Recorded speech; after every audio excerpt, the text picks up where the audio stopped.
Well, the Trump economy chugging along, strong enough to withstand rate hikes. The Federal Reserve announcing it's hiking the interest rate by 1/4% today. It could end up at 1.5% by the end of the year. It's going to have a domino effect throughout the economy. What does this mean for your wallet, for your house prices, for your mortgage, for your credit cards, for your bank savings rates? We got Scott Martin on this story. Let's bring him in. Money manager Scott Martin. Scott, what do you make of the rate hike?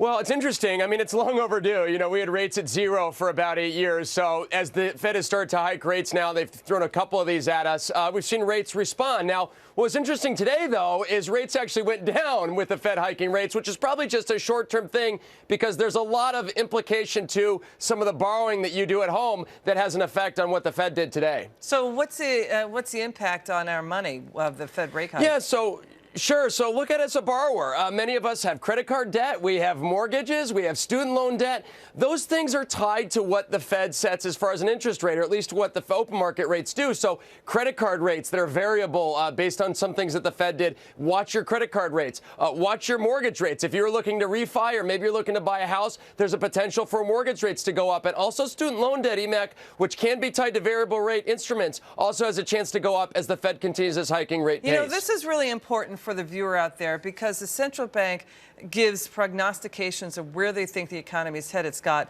They said the economy ain't going to grow. It's just going to grow by about 2%.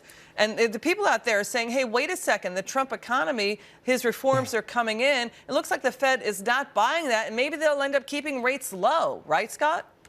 I was really surprised about that comment, EMAC, because to me, the Fed is already trying to get ahead of what they think is going to be future economic growth. And frankly, if the economy is only going to grow about 2%, that's not going to bring inflation targets much higher, as they've talked about in previous commentaries. So to me, I think they're actually seeing some things different and maybe talking differently. But I'll tell you something else. If you're a saver at home, remember, you've owned bonds for a long time. You've maybe owned CDs from the bank, and they've barely paid you anything. Today's move by the Fed and maybe future moves they have will finally reward the savers that have put money away and tried things to rates that have been so low for so long. All right, Scott Martin, always good to see you, sir. Thanks for coming on.